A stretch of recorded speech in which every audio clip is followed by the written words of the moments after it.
Con lo cual, vuestro trabajo como odontólogos consiste en intentar hacer el diagnóstico de este tipo de lesiones lo antes posible, porque vuestra obligación, vuestra labor no es tratarlo, es diagnosticarlo.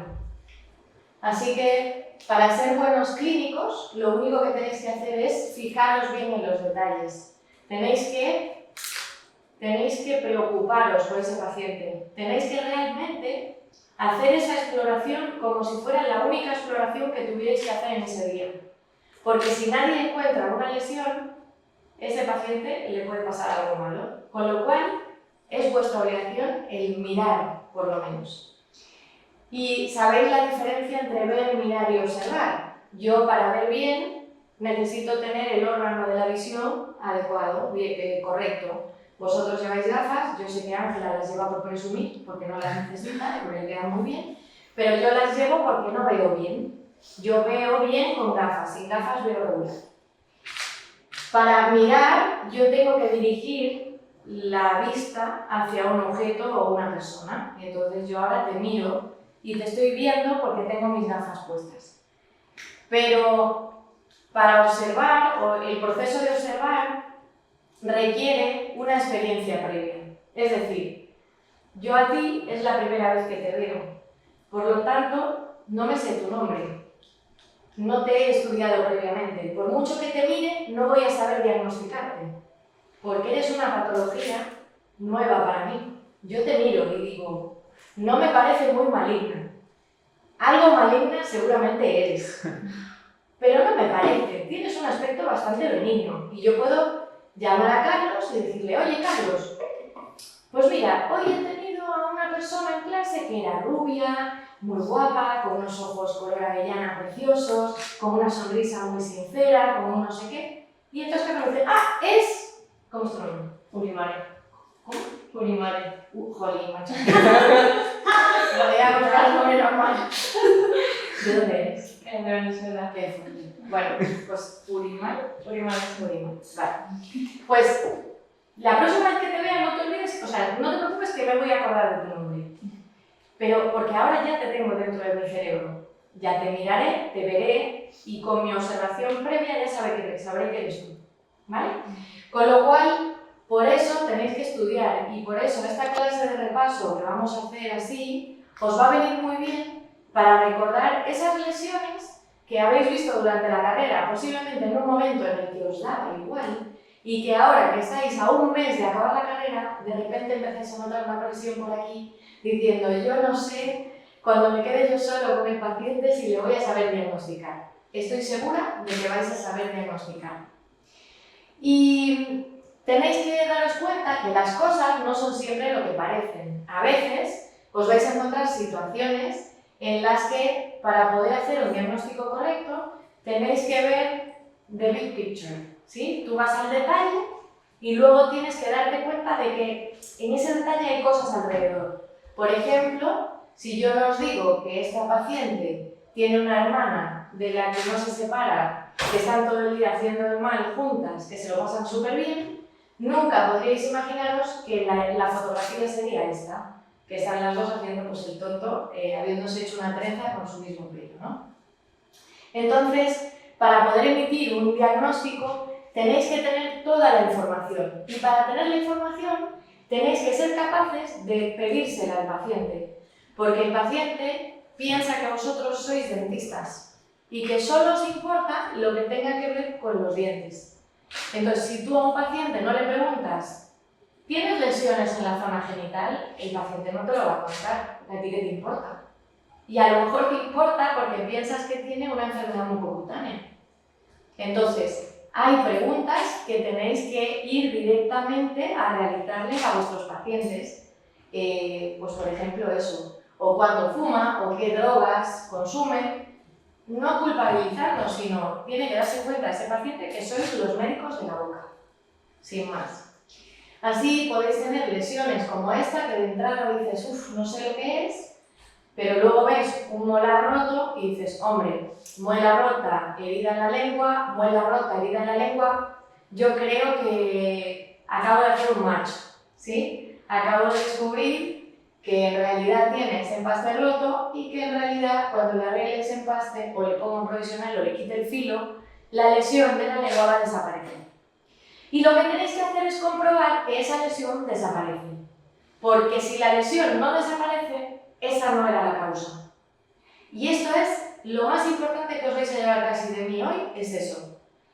Cuando pongáis un tratamiento, si el paciente no evoluciona como esperáis, no era eso lo que le pasaba. Y es que a veces no ponemos citas de revisión. Tú haces una limpieza, ves a una persona con las encías fatal, le haces una limpieza y le dices, ¡hala! Nos vemos en 6 meses. No. Si tenía mucho cálculo y mucha inflamación, le citas más o menos a los 15 días para comprobar que se está cepillando mejor, que las encías ya están mejor, porque ese paciente puede tener una leucemia. Y la primera manifestación de la leucemia puede ser una gingivitis e incluso una puna, una periodontitis ulceralimenticiana, ¿vale? Y hay veces que hay cosas muy sencillas, como por ejemplo, en este caso me llamaron pensando que esta paciente, que se llamaba Edurne y era muy jovencita, tenía un adenoma pedomorfo, que es el tumor benigno más común del paladar, y sin embargo, cuando yo llegué, dije, vamos a hacer una radiografía. Y es que ese diente que está en el paladar mal posicionado tenía una caries distal y era una necrosis con salida purulenta por el periápice, o sea que en realidad era un absceso, era una necrosis pulpar. Pero claro, entonces lo primero que tenéis que descartar es que sea una causa dentaria. Que el problema, cuando tú ves algo en la boca, dices, ¿hay algo, algún diente que pueda haber provocado esta lesión? ¿Por qué? Porque somos dentistas. Entonces yo no voy a pensar que el paciente tiene un melanoma si no he descartado primero que el paciente tenga una amalgama de plata que le haya producido un tatuaje por amalgama. ¿Comprendéis? O sea que como dentistas primero descartáis lo que sea nuestro.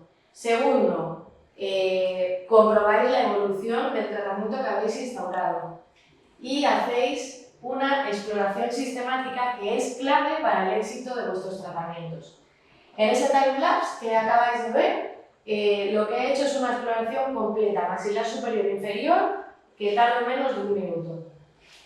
Y como os enseñé y os demostré con el ejemplo que os he puesto, yo no puedo diagnosticar algo que desconozco, así que tenéis que seguir de vez en cuando revisando las notas de medicina bucal, los apuntes, viendo fotos, cuando tengáis tiempo entre pacientes, en vez de poneros con el TikTok y el Instagram a ver estupideces, que yo también lo hago a veces, pues podéis poneros a mirar cosas, o mañana tengo que hacer un paciente que le toca hacer una inyección de composite, no me acuerdo bien cómo era esto, y te lo revisas.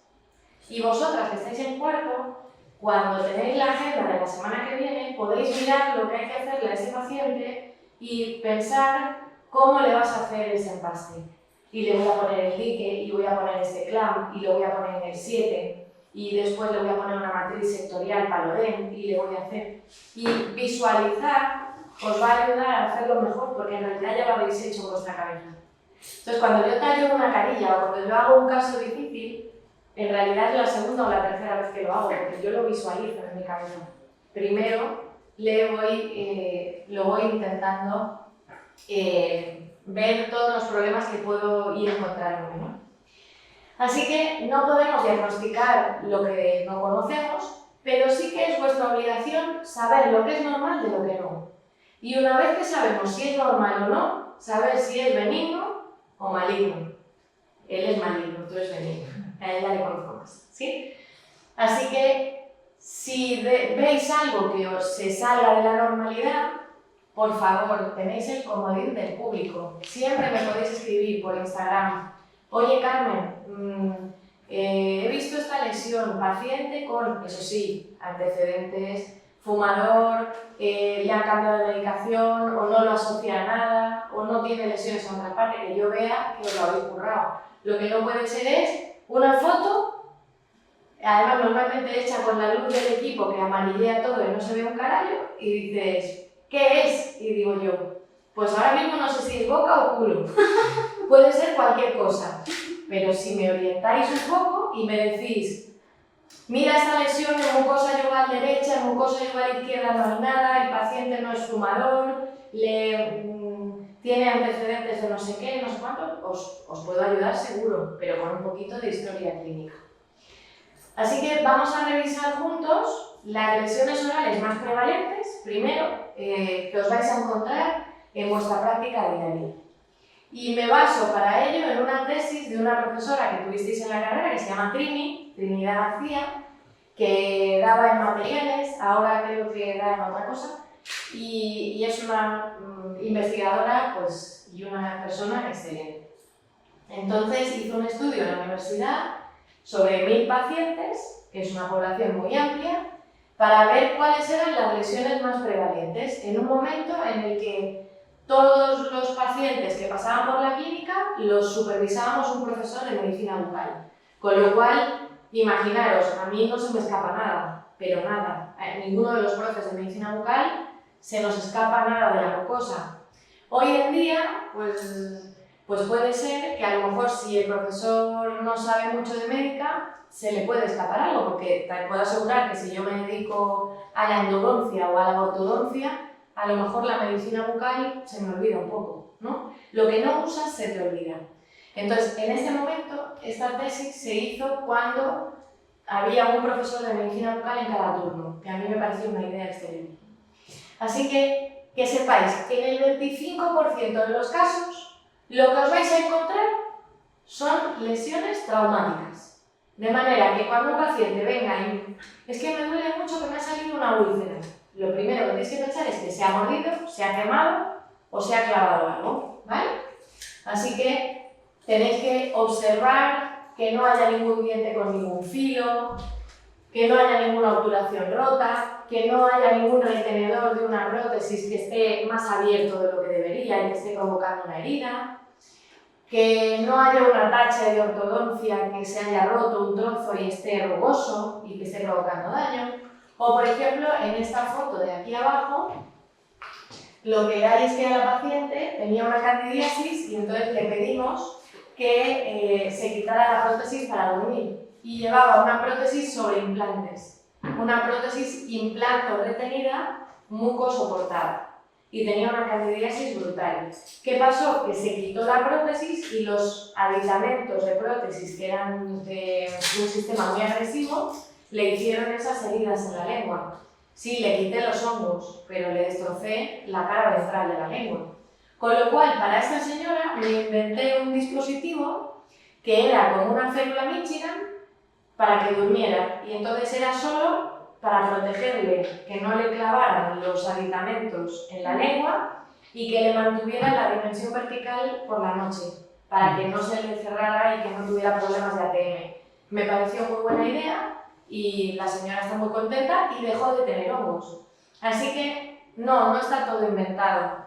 Vais a tener que con el material que tenéis y con el material que conocéis, van a llegar pacientes que os van a poner en situaciones que tú tengas que decir, pues esto yo no lo he visto en un libro, pero yo creo que si le pongo una fibra de vidrio le puedo hacer un puente Maryland y hacerle esta solución sin quitarle la raíz porque le están dando radioterapia y no tiene infección.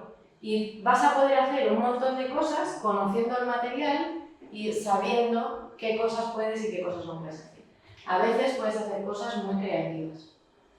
También tenemos pacientes portadores de prótesis que tienen úlceras. En general, un paciente que tiene una prótesis y tiene una úlcera, tenéis que comprobar que la prótesis esté bien adaptada, porque seguramente es que la prótesis le está bailando sevillanas dentro de la boca. Y tenéis que saber que la irritación crónica de la mucosa se relaciona con el cáncer oral. ¿Y eso qué es? Pues que el hecho de que un viejito tenga una dentadura dándole golpes cada vez que come, porque está mal adaptada, puede hacer que ese señor, si tiene genética de predisposición de cáncer, desarrolle un cáncer en la zona de fricción. El 1% de los cánceres se debe a eso. Por lo tanto, por supuesto que es súper importante que cuando hagáis una removible le deis citas de revisión más o menos 1 o 2 veces al año para comprobar y además se lo debéis decir cuando se la hagáis. Pues mire, le hago la prótesis completa y una vez al año tendremos que ver si hay que mandarla al laboratorio para añadirle lo que se le va a ir adelgazando a la encía.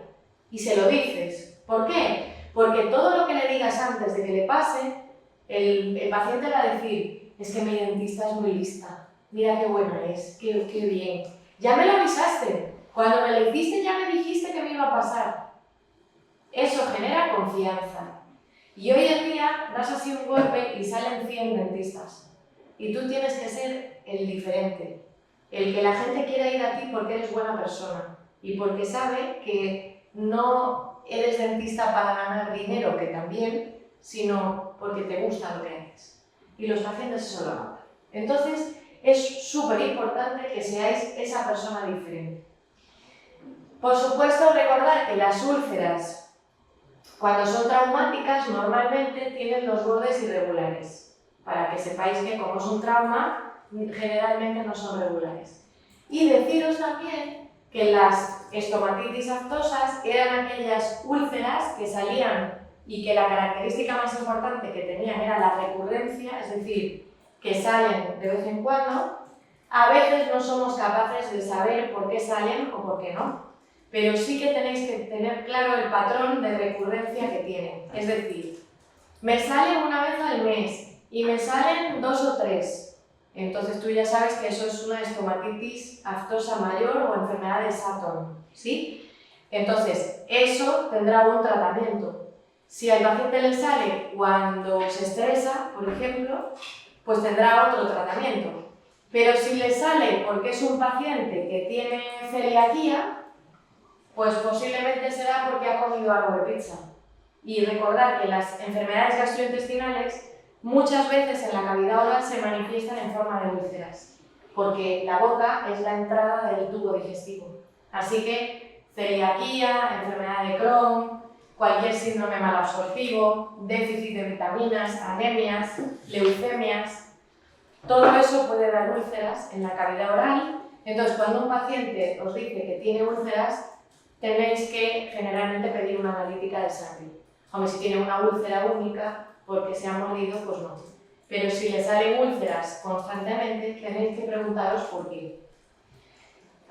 Otras lesiones muy importantes por su frecuencia en la clínica dental son las lesiones pigmentadas. Generalmente las lesiones pigmentadas pueden ser de origen externo o exógeno, como por ejemplo un tatuaje por una amalgama de plata. Es verdad que la amalgama de plata está prohibida, pero hay muchos pacientes que tienen amalgamas de plata y entonces vais a seguir viendo amalgamas de plata hasta que pase muchísimo tiempo, ¿no? Y vais a seguir viendo lesiones como esta por amalgama de plata. En ese caso lo que hacemos es hacer una radiografía, porque a veces el polvo de la amalgama de plata se ve en esa radiografía, y buscar dónde está la lesión o la obturación de amalgama de plata. ¿Qué pasa? Que a veces los pacientes llevan coronas, entonces tú no sabes lo que hay debajo de esa corona. Y este paciente, por ejemplo, que tiene una lesión de color marrón, con 2 colores distintos y feos en suelo de boca, yo le derivé al maxilofacial con sospecha de melanoma. ¿Por qué? Porque tenía 2 colores, bordes asimétricos, suelo de boca no me gustaba nada, y el maxilofacial se lo quitó y era un tatuaje por amalgama de plata. ¿Por qué se veía marrón? Porque era muy profundo. Entonces, si tú tienes negro y le pones rosa por encima, cuando hay mucho tejido por encima, se ve por transparencia de color marrón. Pero daros cuenta de esas cosas.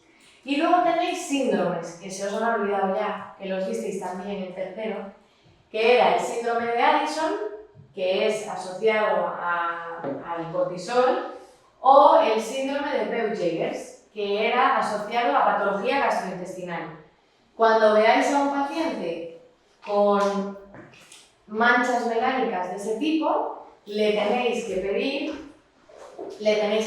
preguntar si tiene problemas para ir al baño, si le duele la tripa o si tiene algún tipo de inflamación gastrointestinal o de problema, porque a veces se asocia con pólipos que pueden degenerar en cáncer. Somos dentistas y tenemos 32 dientes que pueden ser foco de infección. Cada uno de esos dientes puede dar un problema infeccioso. Por lo tanto, de infecciones bacterianas sabemos un montón. ¿Qué es importante que recordéis de las infecciones bacterianas? Que tenéis que tener cuidado con los antibióticos, porque hoy en día la gente ha abusado tanto de esos antibióticos que hay gente que se ha muerto porque los antibióticos no le han hecho efecto porque las bacterias se han hecho resistentes. Por lo tanto, es súper importante que os concienciéis de que un antibiótico hay que darlo cuando hay que darlo, pero que si no hay que darlo, no hay que darlo. Por ejemplo, ¿para una extracción hay que darlo? No. Si no hay infección, no. Si el paciente no tiene un riesgo de endocarditis bacteriana y no necesite profilaxis para endocarditis, no. ¿Yo cuándo os recomiendo que sí que lo deis? Cuando el paciente es muy fumador para prevenir una alveolitis seca. Pero si el paciente no tiene infección y no fuma, normalmente con antisépticos locales lo vais a conseguir manejar, ¿vale? Pero sí que es verdad que tenéis que revisar los protocolos y recordar que los protocolos para endocarditis bacteriana también han cambiado recientemente. Y tenéis que estar al día, porque los protocolos son maneras de actuar y de proceder que han estudiado expertos en la materia, que es lo mejor para que tú no tengas que pensar cómo actuar. Simplemente para que tú sepas que esa es la forma más basada en la evidencia de realizar un tratamiento. Para eso son los protocolos. También tenemos infecciones víricas. Las infecciones víricas, las podéis ver aquí, un herpes intraoral recurrente, son esas ulceritas amarillas que suelen aparecer en encía queratinizada. Solo en encía queratinizada. De manera que si aparece en la mucosa labial interna, pues no es un herpes. Será otra cosa, será una úlcera por mordisqueo o por un traumatismo. O será otra enfermedad vírica, por ejemplo, una infección por citomegalovirus o una gonorrea. Porque no os podéis olvidar que las enfermedades de transmisión sexual pues también pueden aparecer en la boca, porque sí, porque cada uno hace lo que puede. Entonces, si practicas sexo oral, pues puede ser que tengas lesiones asociadas a la transmisión de estas enfermedades. Entonces, un herpes intraoral, acordaros, en encía queratinizada y son de color amarillito, las úlceras, y tienden a unirse, se llama que tienden a coalescer, el término clínico. Y por supuesto, las lesiones asociadas al virus del papiloma humano, condiloma, papiloma, verruga y enfermedad de G son las lesiones más comúnmente asociadas al virus del papiloma humano. Importante que recordéis que no todos los virus del papiloma humano, no todos los serotipos, tienen capacidad oncogénica. Esto quiere decir que a ti te sale una verruga en la mano y no vas a tener riesgo de tener un cáncer en la mano, porque ese serotipo que produce una verruga no es un virus oncogénico. Sin embargo, los virus oncogénicos del papiloma humano, los serotipos que sí que se relacionan con cáncer de útero, por ejemplo, pues que suele ser el 11, el 16, el 32, y son para los que se hace la vacuna, esos tienen una actividad oncogénica muy alta, ¿vale? Entonces, no todos los virus del papiloma tienen la misma capacidad o el mismo poder oncogénico, y sí que tenéis que saber que cuando se asocia a cáncer, el pronóstico de ese cáncer es mejor que cuando no es asociado al virus del papiloma humano. Esto ha salido recientemente en un estudio, hace poquito. O sea que, si os acordáis de los criterios clásicos para tener cáncer en la cavidad oral, que era tabaco y alcohol, y ser hombre mayor de 50 años, hoy en día tenemos un perfil de paciente que puede tener cáncer, que es paciente más joven, que no fuma, no bebe, pero que se asocia al virus del papiloma humano. Y en esos casos tiene mejor pronóstico que en el anterior. Pero aún así, bueno, tenéis que ir viendo cómo van cambiando también los hábitos según los hábitos de la sociedad, ¿no? Y por último, dentro de las infecciones que podemos tener en la cavidad oral, las infecciones fúngicas, que recordáis que podían ser candidiasis eritematosa, pseudomembranosa, y luego las lesiones asociadas a cándida, que era glositis romboidal media, estomatitis protésica y keilitis angular, que lo que tenéis que hacer es devolver la dimensión vertical al paciente y dejar que ese tejido cicatrice y hacer una prótesis nueva, ¿vale? Pero siempre, siempre, siempre que tengáis una infección fúngica, tenéis que, primero, entender por qué ese paciente tiene un desequilibrio en la cavidad oral que le ha llevado a padecer hongos. Porque los hongos son las enfermedades del enfermo. Es un microorganismo oportunista. Eso quiere decir que yo, que creo que estoy sana, lo normal es que no tenga hongos. Si desarrollo una infección fúngica es porque estoy inmunodeprimida.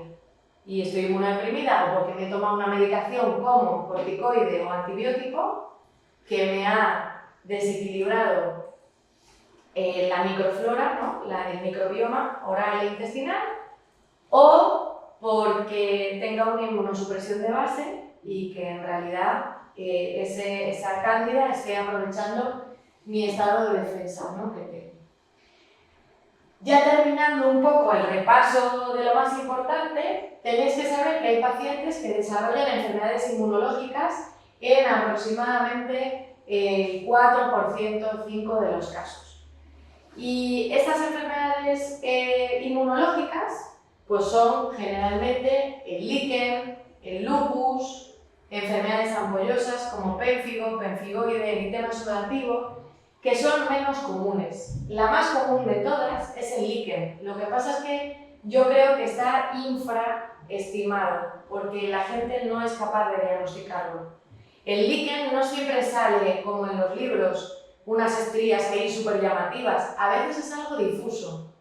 Entonces os enseñaré un truco. Si yo os pongo esto, tú dices, ah, es un líquen.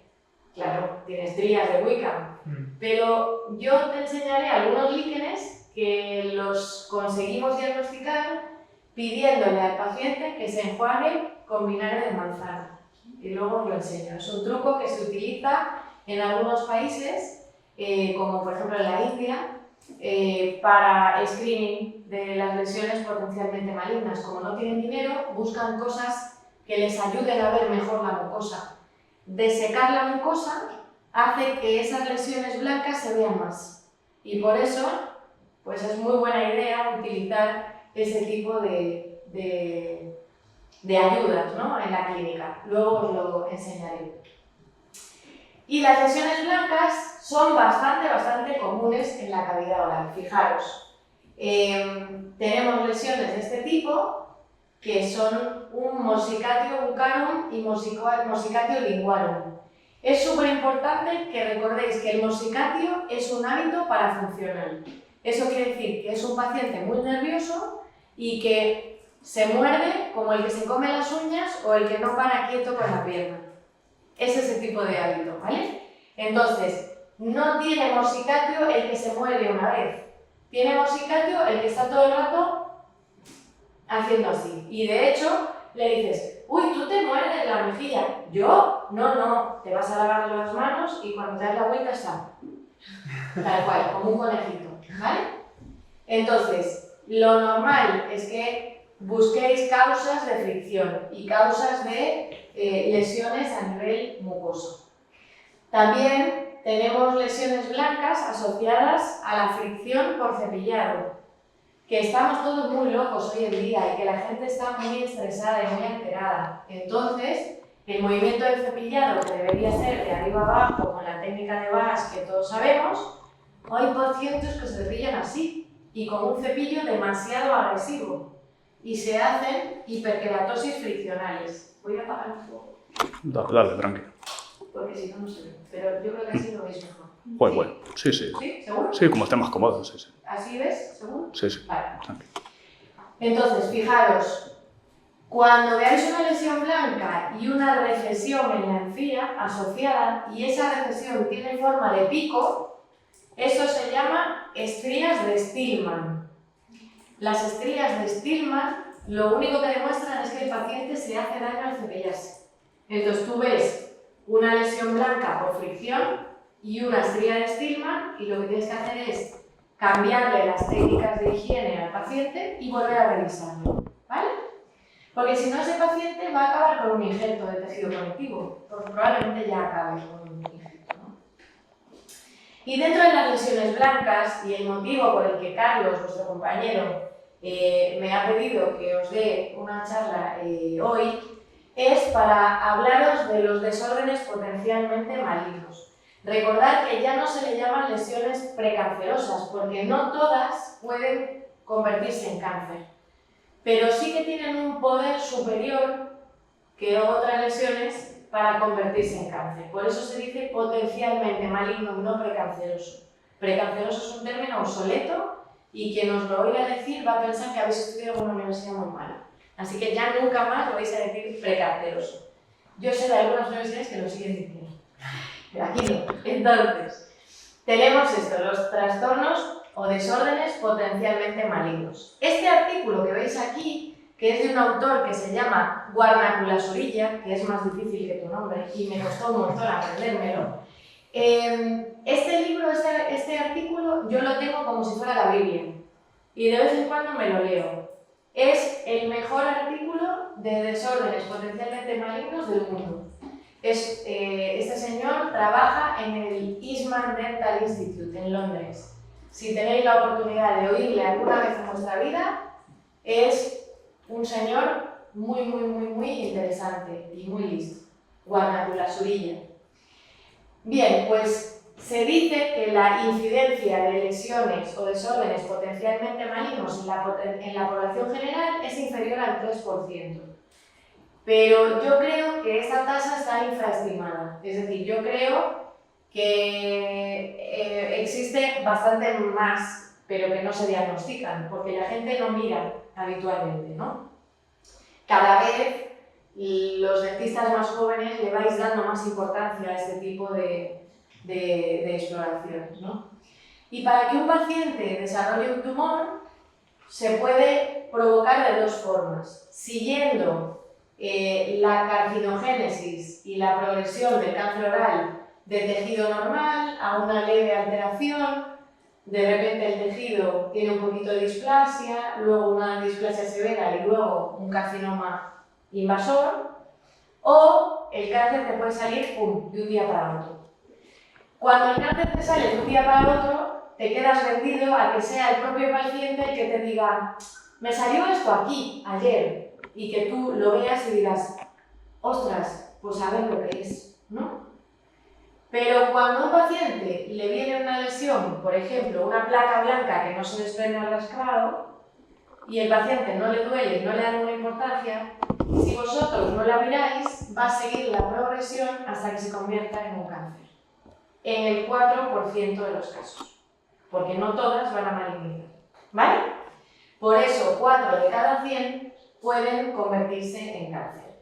Y el cáncer oral va a ser solo el 0,3% de todo lo que veáis en un año en vuestra clínica, que es muy poquito. Eso quiere decir que a lo mejor si veis muchos pacientes, pues vais a ver un cáncer cada 3-4 años, como muchísimo, y si vierais muchos pacientes, ¿sí? Yo como me dedico a la medicina oral, pues a mí me derivan muchos pacientes y yo pues a lo mejor sí que diagnostico 3, 4 o 5 cánceres al año, pero porque a mí la gente me viene buscando ya, para que mire yo, ¿sí? Vosotros como odontólogos que vais a hacer otras cosas, posiblemente a lo mejor diagnosticáis uno en toda vuestra vida y le habréis salvado la vida a ese paciente.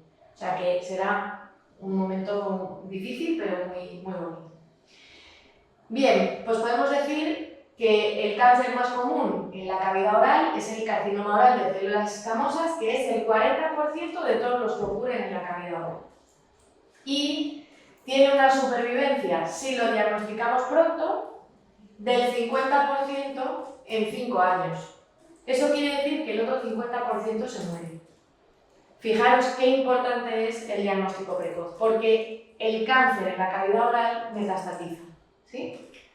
Así que, bueno, pues todos estos pacientes que veis en la diapositiva los diagnosticamos de cáncer y especialmente el del medio, que fue un cáncer de encía,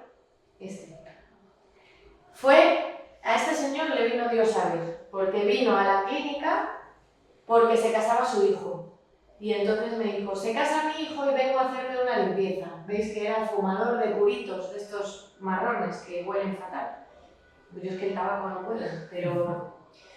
Bueno, entonces fumaba y tenía todo lleno de manchas. Y entonces yo le dije, mira, hoy no me da tiempo porque tienes muchas manchas, tengo que tener tiempo para pasarte el bicarbonato para quitarte bien todas las manchas, ven la semana que viene. Y me dijo, vale. El día que yo le vi, que era un lunes, no tenía nada. Y al lunes siguiente me vino con esa lesión. Y yo, ¿pero a ti te duele? No me duele. Le hago una radiografía, no veo nada y le digo, mira, no te voy a hacer la limpieza, te voy a hacer una biopsia. Le hice una biopsia y fue un carcinoma oral de células camosas en un T4 ya. Porque la encía es tan fina que ya invade. Ya está. Entonces le quitaron ese diente, el de al lado, le hicieron una mascularización con una semana de evolución. Le vino Dios a ver y sigue vivo. Y esa familia, cuando tienen cualquier cosa médica, me llaman y yo no soy médico. Oye, Carmen, que he ido al dermatólogo y me ha dicho que me tengo que poner no sé qué. Y yo, póntelo. Porque yo no soy médico, pero confían en mí porque de lo mío sé y entonces pues me preguntan de todo. Y eso es un poco lo que os tiene que pasar a vosotros. Que os diferenciéis de los demás, en que hagáis las cosas con amor. Desde luego los factores de riesgo ya los conocéis para el cáncer oral, el tabaco, el alcohol, ojo, cuidado, el sol, que a veces nos creemos que el sol, qué guay, qué bien me siento cuando me pongo guapa y morena. El sol, aparte de que avejenta muchísimo, estropea mucho la piel, es un carcinógeno conocido. Entonces tenéis que poneros protección. Yo de hecho me pongo todos los días pantalla total. Yo llevo protección 50 debajo del maquillaje siempre. Por otra parte, el tabaco. Y no solo el tabaco fumado. Cuidado con los vapeadores, que es el mismo perro con distinto collar. Os están engañando. Vais a ver las enfermedades de aquí a 10 años. Es un irritante crónico pulmonar y se asocia a cáncer oral en la misma medida y a cáncer pulmonar que el tabaco. ¿Qué ocurre? Pues que no hay estudios, los que hay porque como son cosas nuevas, y luego fijaros, hay una cosa que seguramente no os habéis dado cuenta. El sabor melón, ¿no?, que está como muy de moda en los vapeadores estos que venden por ahí, el sabor melón está aprobado por la FDA para comértelo, pero no está aprobado para que lo calientes y que se convierta en otra cosa en la combustión y tú lo inhales. Entonces, ¿qué efecto tiene eso? ¿Y en qué se convierte? Por lo tanto, no sabéis lo que os estáis metiendo ahí. Y igual que os digo eso, os digo las sishas y las pipas de agua. Cuando vais a las teterías estas, que aparte no sabéis si las han lavado o no, que no sé cómo nos morís del asco, porque yo qué sé, yo tengo un hermano mayor. Mi hermano, cuando podía, en vez de sorber en la pajita cuando compartíamos una Coca-Cola, escupía, para que yo no le bebiera más Coca-Cola. Pues, ¿y tú qué sabes si el que ha estado antes que tú, en vez de hizo otra cosa? ¿Pero qué guarrada es esa? Entonces, no. Ni pipas de agua, ni vapeadores, ni nada. Todo es la misma guarrada, todo se relaciona con mayor riesgo de cáncer oral y que no os engañen porque lo único que lo promocionan para ganar dinero a costa de vuestra salud. Porque se están aprovechando de que hay un vacío legal ahí, ¿no? Entonces, por otra parte, el sexo oral, como hemos dicho antes, también se considera un agente posible carcinógeno, especialmente por las enfermedades de transmisión sexual, sobre todo los serotipos del virus del papiloma humano más agresivos. Y por ese motivo ahora se está vacunando también a los chicos, que me parece una terapia, una prevención muy buena. Porque si eran los chicos los que lo transmitían, ¿por qué no se les vacunaba a ellos desde el principio, ¿no? Y era por una cuestión económica. Entonces, bueno, las vacunas del papiloma son buena idea y vacunar a los chicos es muy buena idea. Os traigo este artículo para que veáis que las prótesis mal ajustadas suponen un factor de riesgo para el cáncer en la cavidad oral. Y no lo digo yo, lo dice un metaanálisis, que sabéis que es el nivel de evidencia más alto que tenemos los científicos. Y yo todo lo que os diga va a estar basado en mi experiencia y en la evidencia. Nunca os mentiré a posta. Siempre cuando yo creo algo lo creo mucho, ¿no? Pero intento siempre apoyarlo todo en factores, o sea, en evidencia científica. Y también encontré este artículo un poco antiguo en el que hablaba que la falta de higiene también se podía relacionar con un mayor riesgo para tener cáncer de cabeza y cuello. Pero ahí hay más, habría que ver los factores de sesgo que tiene ese estudio. A nivel de diseminación local o a distancia, normalmente el cáncer oral suele metastatizar a través del ganglio yugular superior, el yugular medio y el yugular inferior, y suele dar metástasis o en el cerebro, o en el pulmón, o en el colon, ¿vale? Son normalmente los que suelen dar en la cavidad oral, pero también pueden metastatizar en otros sitios. Bien, y ya llegando al meollo de la cuestión, ¿cuáles son esos desórdenes potencialmente malignos antes llamados lesiones precancerosas? Pues la leucoplasia, la eritroplasia, el líquen plano y la queilitis actínica. Por supuesto, la queilitis actínica crónica. La leucoplasia, acordaros que se define como esa placa blanca que no se desprende al raspado y que no puede asociarse a ningún factor de riesgo, es decir, si tú ves que el paciente se muerde, pues no es una leucoplasia, es un morsicario.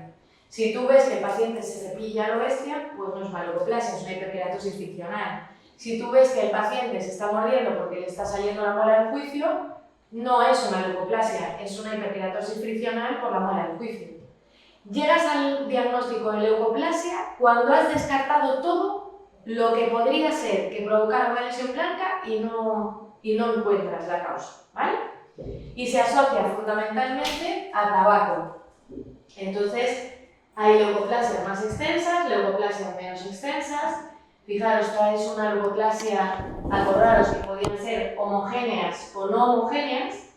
Las homogéneas tienen mejor pronóstico que las no homogéneas. Y esto es otro punto clave que os debéis llevar el día de hoy.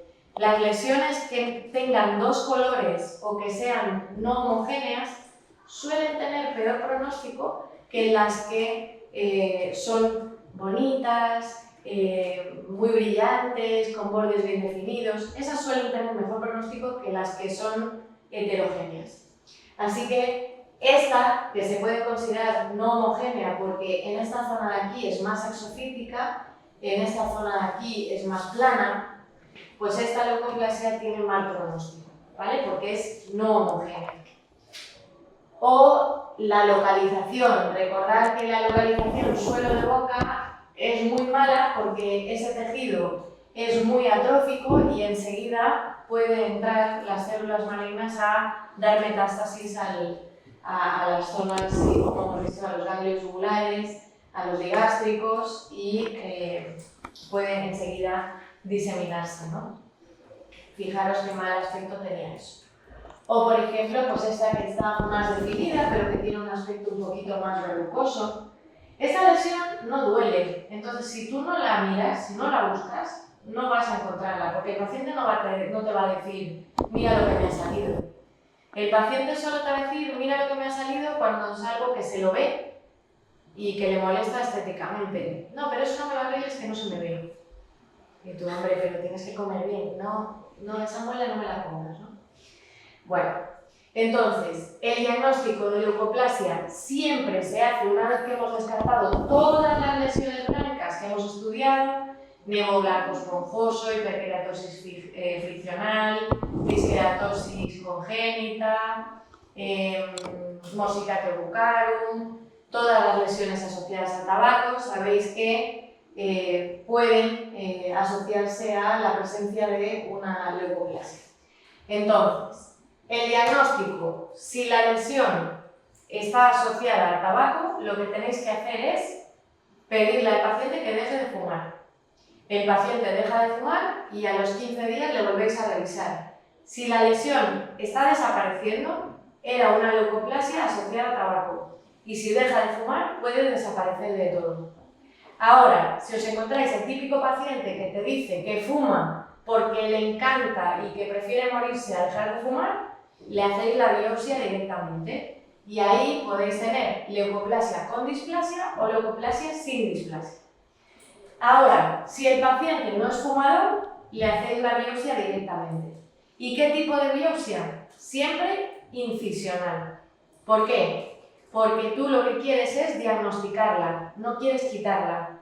Imagínate que cuando la has quitado entera, te dice el patólogo que es un carcinoma in situ, pero que no lo has quitado de todo, que te has dejado una parte en el fondo. ¿Cómo sabe el maxilofacial dónde está lo que tiene que quitar? Por eso, vuestra labor es diagnosticarlo y no tratarlo. Haces una biopsia incisional que le queda el resto de la lesión al maxilofacial que lo va a tratar para saber dónde tiene que quitar y qué márgenes de seguridad tiene que tener. ¿Vale? Esto que yo os explico así tan claramente, no todo el mundo lo hace igual. Yo os explico por qué yo lo hago así. Pero, por ejemplo, en la Escuela Portuguesa de Medicina Oral, que me encanta cómo trabajan, yo discrepo mucho con ellos por ese motivo, porque ellos la quitan entera. Pero yo os recomiendo que hagáis mi abordaje porque viviréis mejor. Os quedaréis más tranquilos que sabiendo que podéis dejar lesión por el medio, ¿no? A mí eso no me gusta. Así que la evolución y los factores pronósticos que tenemos en este tipo de lesiones es, primero, las mujeres maligniza 4 veces más que los hombres. Además, mayores de 50 años, suelo de boca o cara ventral de la lengua, peor pronóstico que mucosa yugal, por ejemplo. Cuanto más grande, peor. Cuanto más no homogénea, peor. Y si tiene displasia, por supuesto tiene peor pronóstico que si es sin displasia. Y por último, si está sobreinfectada con virus oncogénicos, tiene peor pronóstico en el momento para malignizar, pero una vez que maligniza, tiene mejor pronóstico a la hora de responder al cáncer, al tratamiento del cáncer.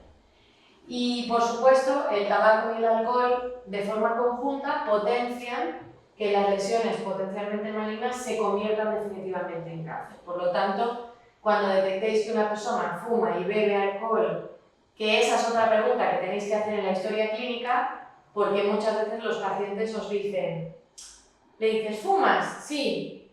¿Y cuánto fumas? Lo normal, una cajetilla. Vale, muy bien, al día, muy bien. ¿Y bebes? Sí, sí, ¿cuánto? Pues lo normal. ¿Cuánto es lo normal? No, pues 4 cervezas por la mañana, 1 litro de vino comiendo, luego el carajillo, que no lo perdono, y luego por la noche 3 o 4 cubatas. Hombre, normal, pues no, yo me bebo eso y me muero en el momento. O sea, directamente. Vale, o sea que lo normal para ti no es lo normal para mí. Entonces, ¿cuánto es lo normal? Cuéntame. Pero sin juzgar. Cuéntame, ¿cuánto es lo normal? Porque el paciente no le puedes culpabilizar. Pues no somos nadie para saber si lo que ese paciente hace es bueno o malo. Pero lo que sí es que no podéis hacerle sentir mal. Porque él haga eso, porque él lo hace por lo que lo ha decidido él. Así que recordad que las leucoplasias de alto riesgo son aquellas que tienen un componente heterogéneo rojo-blanco, que tienen una zona exofítica, que está en el óvalo de alto riesgo, que es suelo de boca y cara distal de la lengua, parte distal de la lengua, cara ventral, consumo de tabaco y alcohol de forma conjunta, no fumadores asociado a virus de papiloma humano, o aquellas lesiones de etiología desconocida porque no podemos quitar la causa. Si no puedo quitar la causa, pues te va a volver a salir, porque no sé por qué te ha salido. Con lo cual, ojo, cuidado con las lesiones que no sabemos la causa, ¿no? Y luego, cuando hagamos las biopsias, cuando tienen atipias o displasia, por supuesto, tiene peor pronóstico que si no tiene displasia. En esta diapositiva lo que podéis ver es un paciente que tenía una leucoplasia en la cara ventral de la lengua con mal pronóstico, fijaros qué exofítica es, deja de fumar y la lesión desaparece. Por lo tanto, veis como el tabaco ahí pues sí que tenía su forma de ser. O, por ejemplo, pues esa lesión, que además tiene muy mal aspecto porque coincidió que tenía ahí una lesión melánica y que tiene un aspecto como muy esofítico, dejó de fumar y en 10 días desapareció un poquito. Entonces, como vemos que sí que está cambiando, esa lesión era una leucoplasia de mejor pronóstico porque al quitar el agente causal está desapareciendo. El diagnóstico diferencial de las lesiones blancas será con una queratosis friccional. Esto tenéis que daros cuenta que los pacientes comen con lo que tienen. Y si no tienen muelas y le pones un torrezno, se lo comen, porque tienen hambre y entonces se lo comen. Y esto es un callo de comer con la encía. Igual que si te vas al campo a trabajar la huerta, te sale un callo aquí, o si tocas la guitarra, te sale un callo en los dedos. Pues esto es lo mismo. El paciente come con lo que tiene. Y yo he visto pacientes desdentadas comiendo torreznos. Y yo alucino, digo, ostras, ¿se hará daño? No. Entonces, comen con lo que pueden.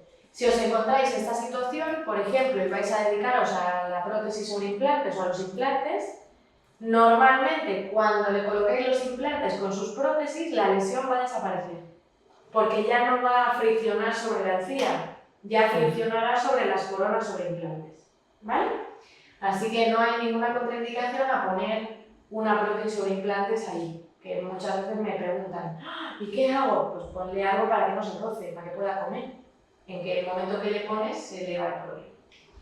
El líquen, recordad que son estas lesiones, esta enfermedad mucocutánea crónica que cursa brotes, que puede afectar a la piel, a la zona genital, al cuero cabelludo, a las uñas y a las zonas flexoras de las ingles, el pecho, la espalda, las escápulas, los codos, por el fenómeno de Koebner, que hace que en esas zonas sean más reactivos los pacientes.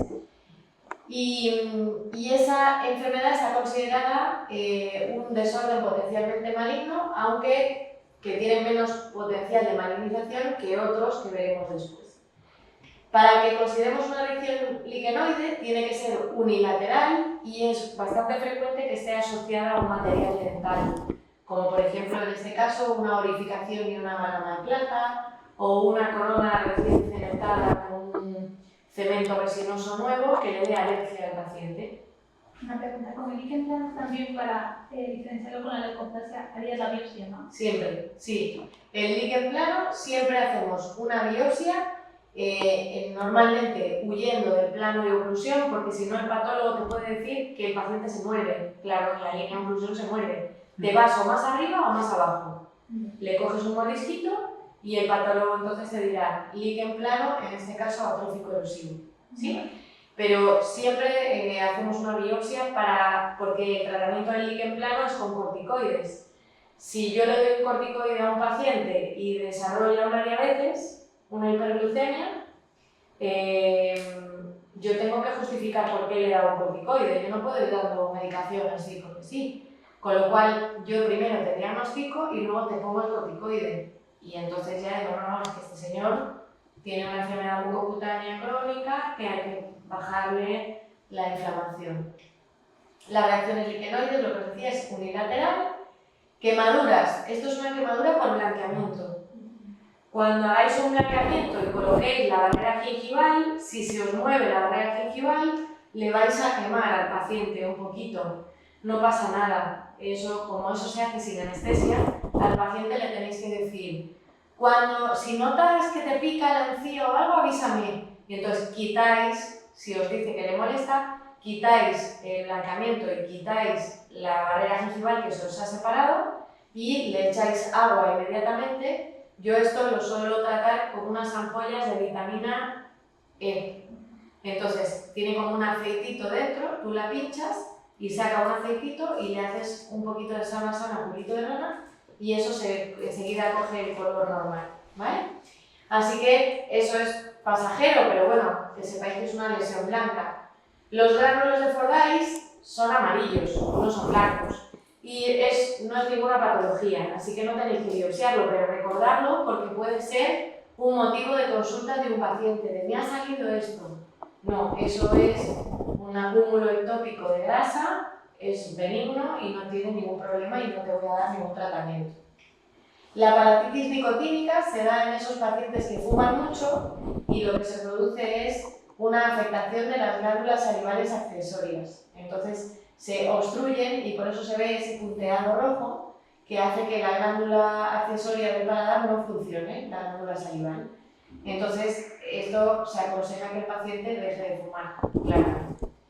El mosicatio, pues lo primero que tienes que hacer es intentar conseguir que el paciente deje de morderse. Claro, eso suele ser un hábito inconsciente y el paciente suele estar muy nervioso, suele tener mucha ansiedad. Entonces yo cuando tengo pacientes de este tipo les suelo recomendar que hagan deporte, que vayan al psicólogo para aprender técnicas para manejar la ansiedad. Oye, cuando estés nervioso, respiras, mantienes el aire y expulsas en 3 veces, 3 secuencias de 10. Pues son técnicas que los psicólogos nos enseñan para poder soltar, porque la ansiedad sale por algún lado. Entonces, casi de lo más importante que tenéis es el intentar que ese paciente aprenda a manejar ese estrés y esa ansiedad que le lleva a hacerse daño, porque esto es daño, ¿sí? Y además, esto también es irritación crónica de la mucosa.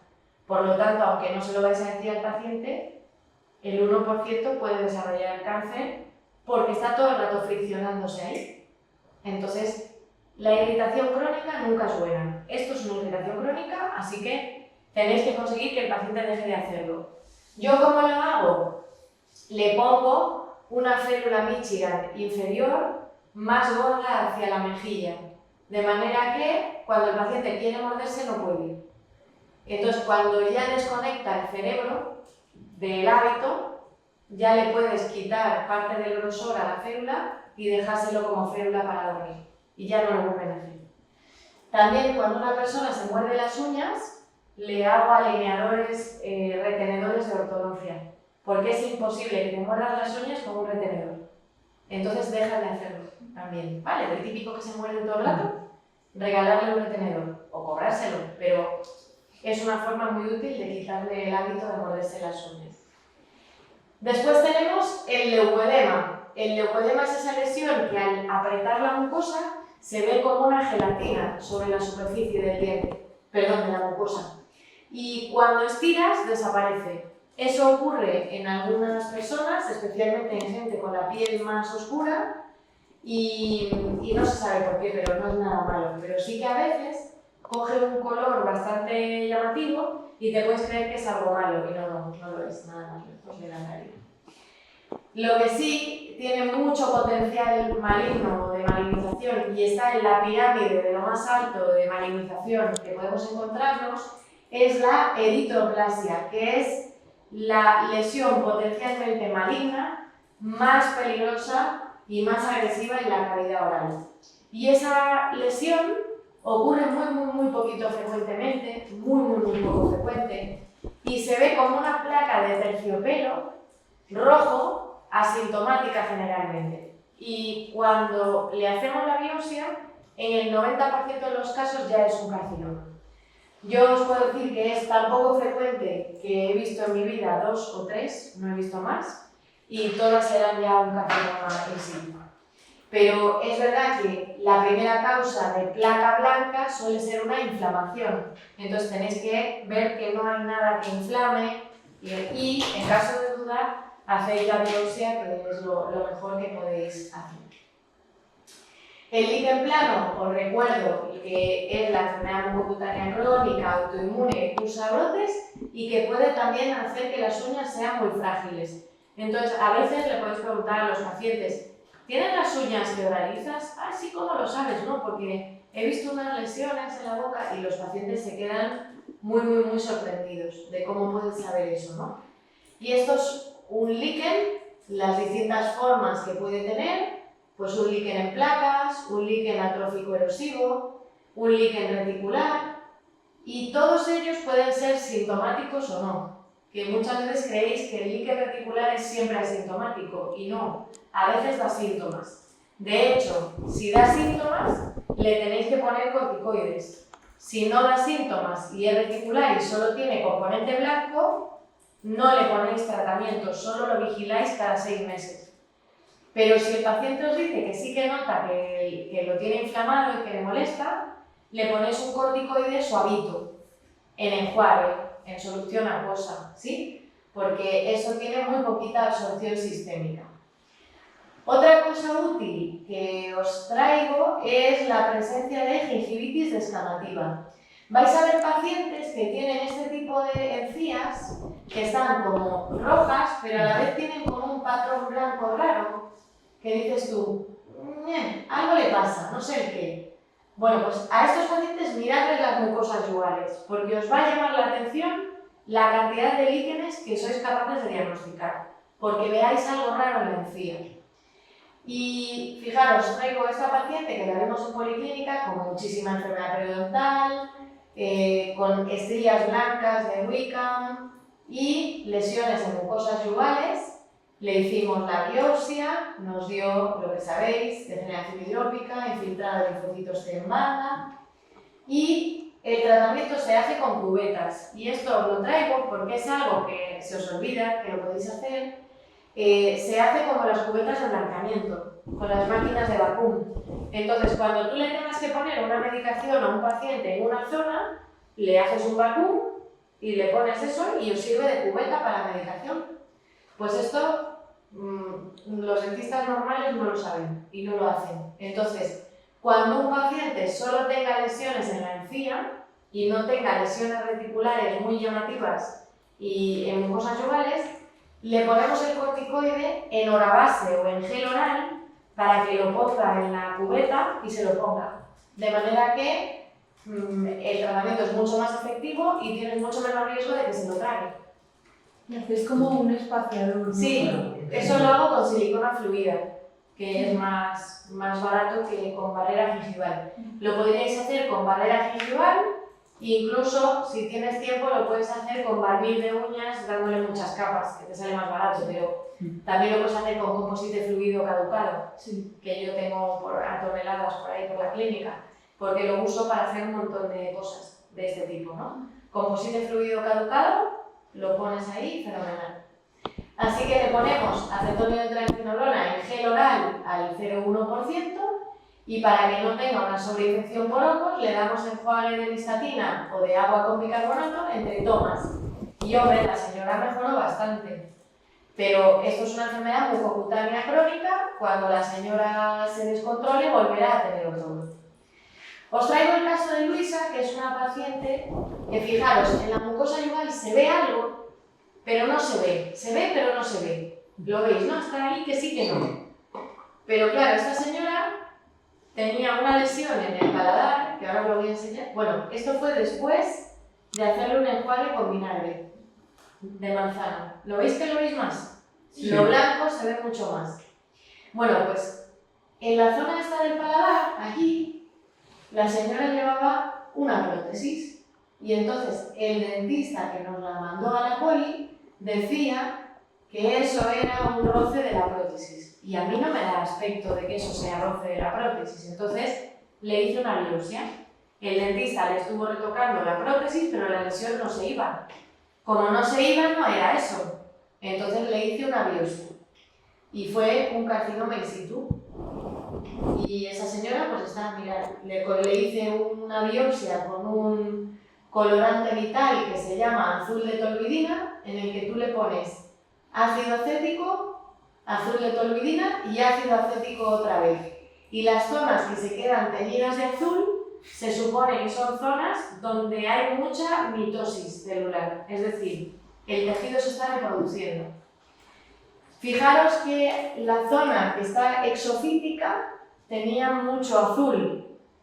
Hay otra zona que ha cogido azul, que es esta zona de aquí, que no le puedo hacer mucho caso porque ahí había una úlcera. y la úlcera siempre va a coger más el color. Pero esto de aquí, que estaba sobrelevado, ¿por qué coge el color? Porque está en replicación, ¿vale? En mitosis. Así que le hice la biopsia y como cuando hacemos una biopsia del paladar, tú no haces un despegamiento de la fibromucosa palatina, por lo tanto no puedes acercar los bordes.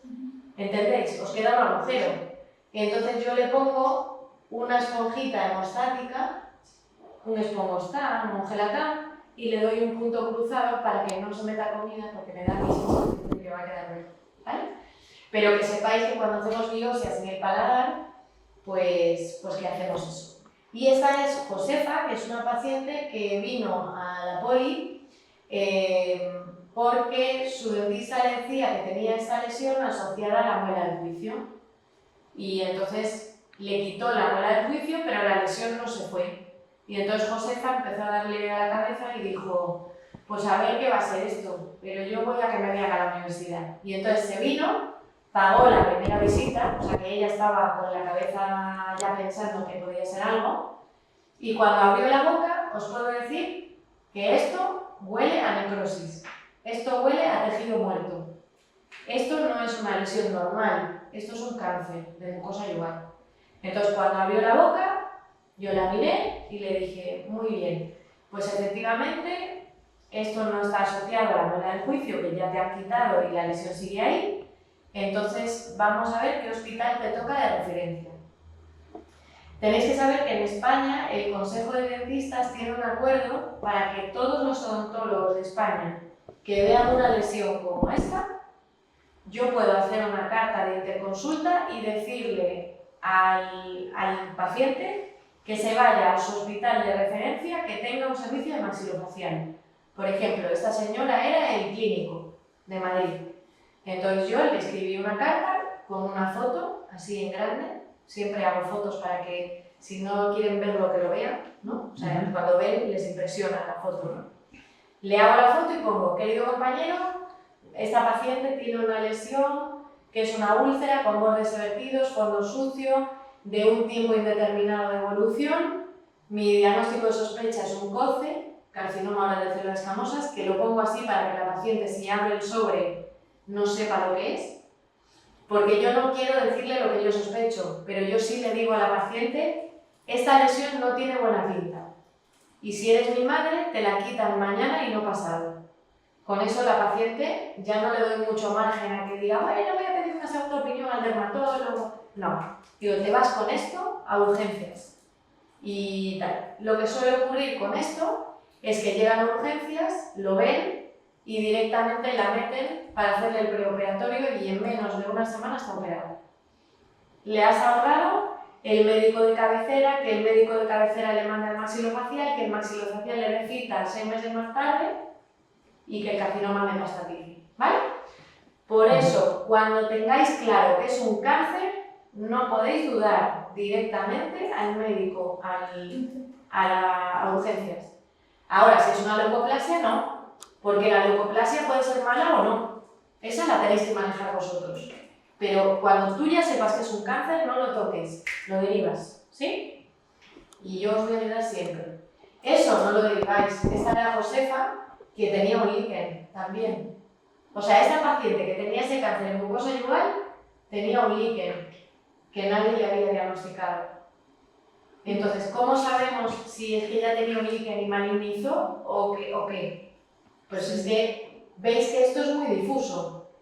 No es tan fácil diagnosticar este líquen como el otro que os he puesto. Por eso tenéis que mirar y tenéis que mover la mucosa y ver si os da reflejo y cambiar la luz y mirar con ganas, por favor, porque esto, si no, no lo diagnosticáis. Aquello sí, claro.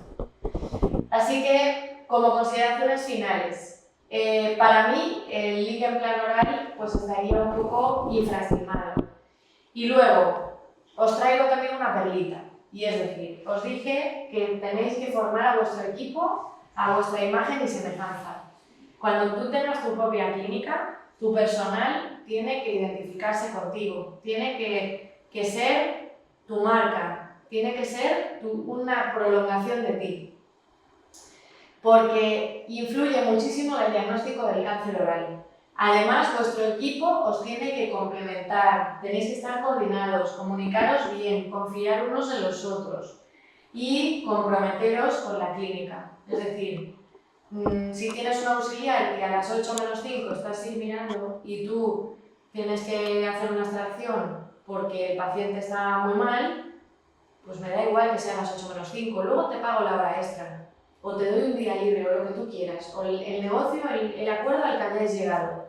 Pero yo no quiero una persona que me esté metiendo presión, porque yo tengo que hacer mi trabajo, yo también quiero llegar a mi casa, a estar con mi familia y con mi marido, pero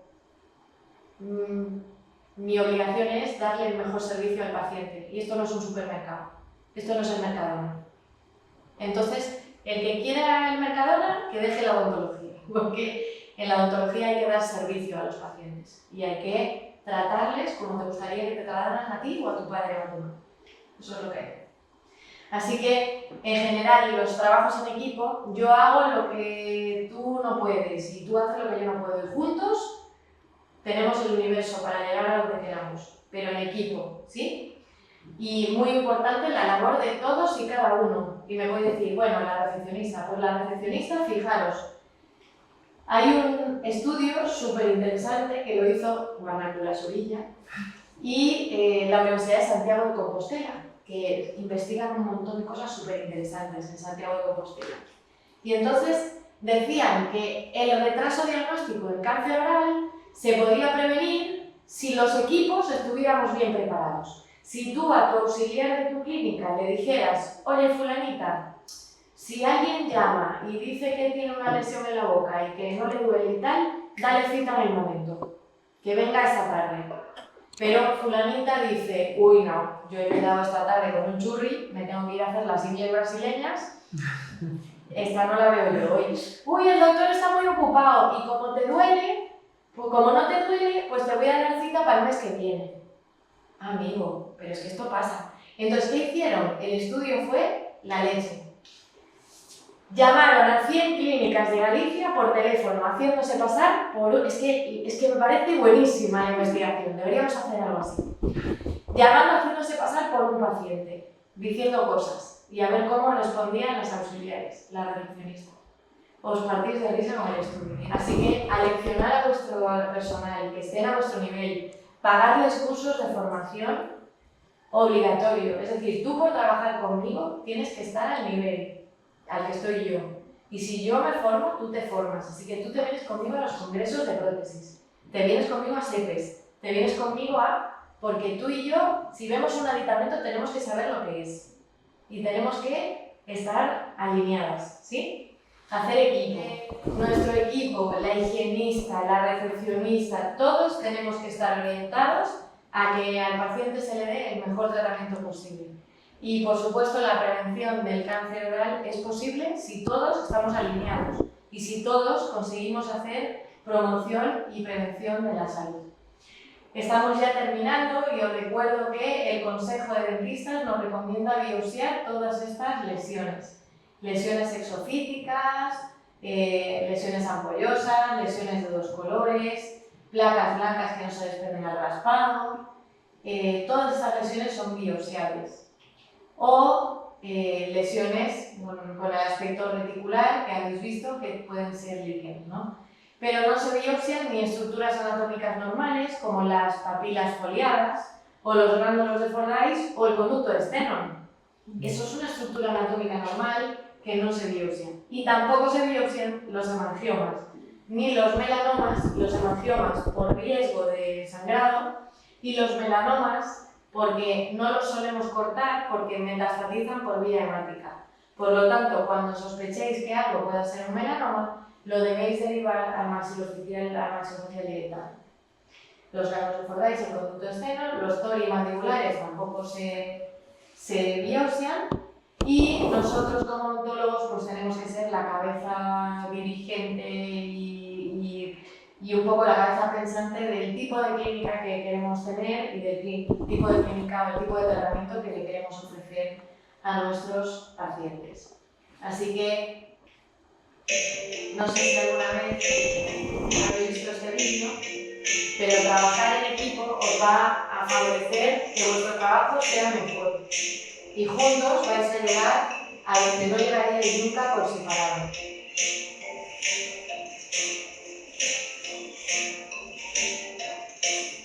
Así que, sin más, deciros que confiéis en vuestro equipo, que confiéis también en la formación tan excelente que yo creo que habéis recibido durante estos años, que no os olvidéis que estamos aquí y que estaremos encantados de que volváis. A mí me encantaría seguir en contacto con todos vosotros y que de verdad que vuestra formación ha sido seguro excelente y estáis preparados para todo lo que os ocurra en la clínica dental. Así que nada, gracias a vosotros por vuestra atención y por haberme invitado a hablar de lo que más me gusta y me apasiona. Así que nada. Muchas gracias.